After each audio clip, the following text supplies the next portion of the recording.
Hi everyone, thanks for joining me again. Today we're going to take a look at a few points to help you to clean up your backswing. This time, however, we're going to put the focus on your right arm and a couple of simple pointers to help you to really clean up that top of the swing position. Before I go into the pointers, I just want to give you a couple of references, a couple of areas that I consider when I'm looking at a player's swing from down the line. So you can see that I've got these sticks on the floor. The one here out on the right, this is to reference the ball to target line. You'll see whether that's there in a moment.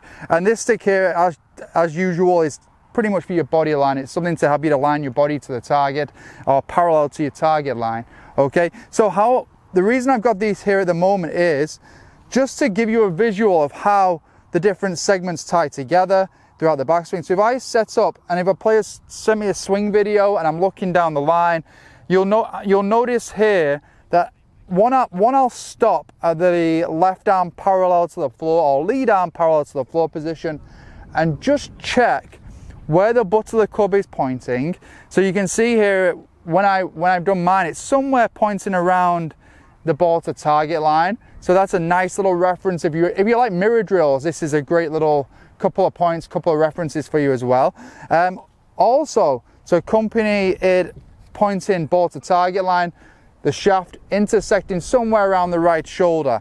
So again, if you're at home in the window or in the mirror, couple of points there to work on. From face on, the main point I really want you to, the main reference point I like to look for from when we're looking at the right arm is just that it has a good amount of space in that same part of that same, let's just say, paused moment of that lead arm being parallel to the ground. So making sure that it has a good amount of room there. And that, like, let's just say room for the right arm in backswing could be the theme of what we're going to go into today, because it's when that right arm doesn't get much room that you start seeing the wrist adapt and you start seeing the shoulder adapt, which then influences the rib cage movement and just the whole body moving into downswing. So if we can create space for this right arm, it's going to have a really positive effect and influence on the movement elsewhere. So here's the 3 pointers I've got for you today.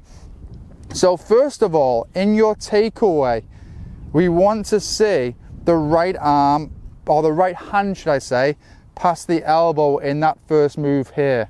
Okay, so early on in the swing, we're going to see the right hand get outside, or the trail hand get outside the trail elbow.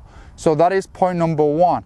Point number 2 is you want to see that trail elbow stay around the same height that it is in the address position to about this position here.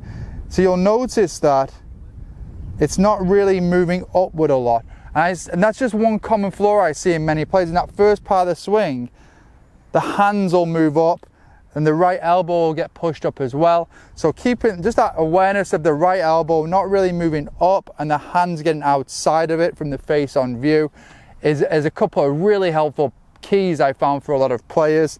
And then third of all is more of a point for the right shoulder as well. If you notice I do well there, that right shoulder doesn't really work until upwards. So if we do well through hand and elbow down here in the first phase, this right shoulder is able to sit more down rather than getting into that steeper position there.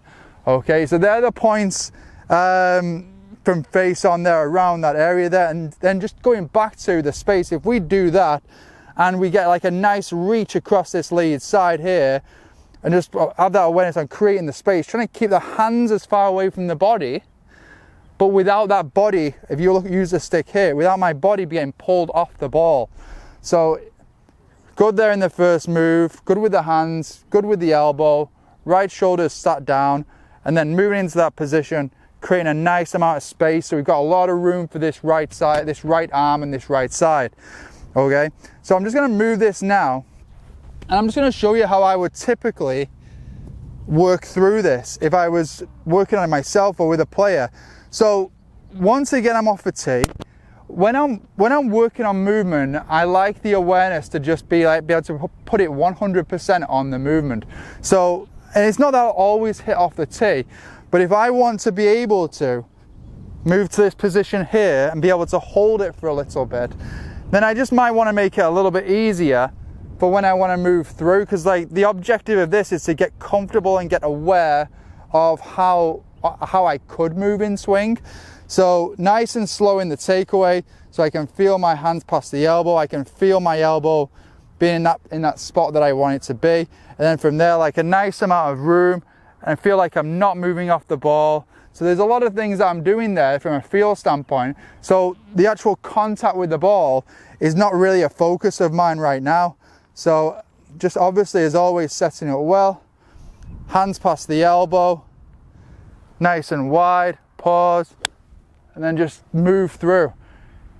You know, it's just literally just allow yourself to move through. A lot of people get really tied to the quality of the strike. I wouldn't have mattered if that had gone on the floor, to the right, left, anywhere, because the success of the shot, the success of what I'm trying to do right now is get clear on the field. So there, I'm using those reference points even while I'm actually in the swing for myself. And then from there, just move through again. Okay, so as I mentioned before, mirror drill is just hugely helpful for all these pointers. So I always like to add a little bit of training it, just so you can see someone that's actually going through the motion. I find the pace in which people practice is just one area that you just see so different between very high level players and players that are just getting into the game or even trying to improve the game. So just going through the drills at a slow pace, nice and easy. I mean, I've got an 8-iron here and I've hit those about maybe 60, 70 yards, just at a pace where I can feel that I'm actually achieving the movement that I'm trying to achieve.